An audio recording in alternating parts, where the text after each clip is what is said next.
Following up from the class project which we all did together, you would have by now started or completed a painting of a cake.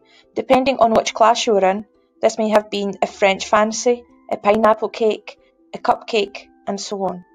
You have been learning to draw objects from life to make them look as three-dimensional and realistic as possible. In preparation for the painting which you have completed in class with your teacher, you would have started off by creating a simple line drawing which got you looking at the object sitting in front of you. You would have done this focusing on the casing of the cupcake, the patterns of the icing, details and the decorations such as the sprinkles. For the next task, we are asking you to start off in the exact same way with a line drawing, however with additional emphasis on tone. Today's focus of the lesson are the creases of the wrapper. As you can see, the photograph which you will be working from has a lot of different tonal values. A tonal value string is a range of shadows and highlights present within your subject. The creases of the wrapper will include a high level of contrast. You can achieve a wide tonal range through blending and varying between different pressures applied by your pencil. Before starting your drawing, create a tonal value strip which will be your guide and will help you achieve different tonal values in your drawing. Split a straight line into 5 different sections numbered 1 to 5. Each box will become gradually darker than the next one before it. Start to apply more pressure as you go up in your tonal range. In order to do this successfully, you do not need to apply very heavy pressure with your pencil. Use the side of your pencil where your pencil is quite blunt and begin shading all 5 boxes at the same time to start so that they are all equal shade together. Then cover number 1 with your hand and apply another layer of blending to numbers 2 to 5. Then cover number 1 and 2 and only blend 3 to 5. Now do this for all of the 5 boxes until you gradually end up with a very evenly smooth blended tonal strip, which will increase in tone as it goes from 1, which will be your lightest, to 5, which will be your darkest. This way we manage to end up with 1, which is our very light, 2, which is our medium to light, 3, which is our medium tone, 4, which is our medium to dark tone, and 5, which is our dark tone. After you've completed the tonal value strip, you can now look back at your photograph and use the strip as a guide to determine which parts of your wrapper you will need to shade to a number 5, to a number 1, and so on. For this next part, you will need the photograph of the sweetie wrapper, a pencil, and a rubber.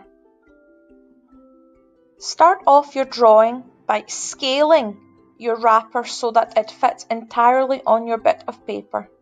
I choose to enclose my sweetie wrapper inside a box-like rectangle, inside which I will then fit my wrapper.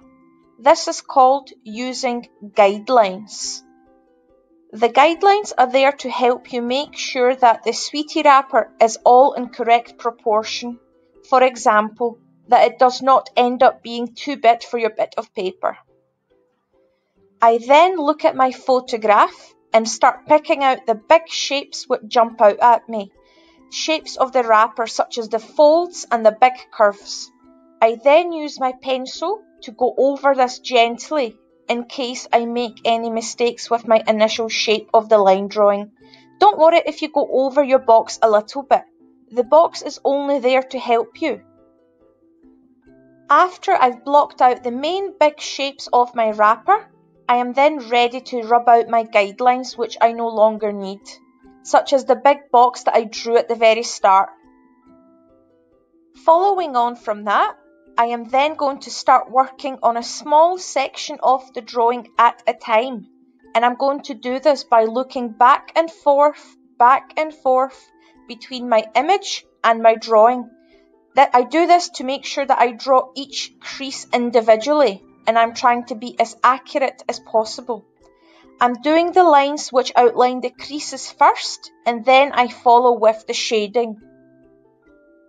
I then slowly start to expand to other small sections of my drawing and I'm really going to take my time here to refer back to the original photograph, and I make sure that I'm working very slowly and accurately.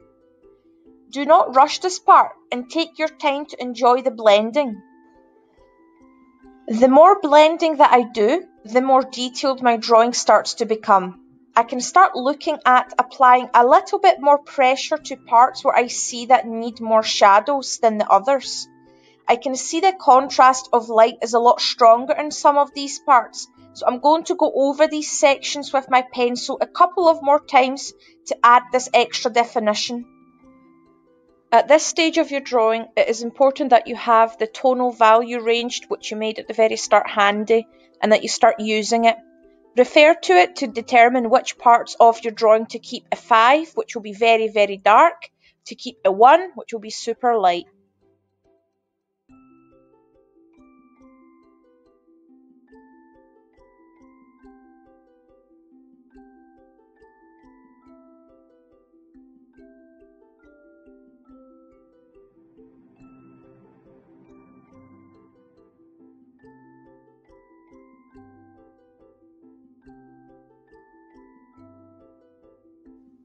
Spend as much time as you need on this drawing and make it look as realistic as possible.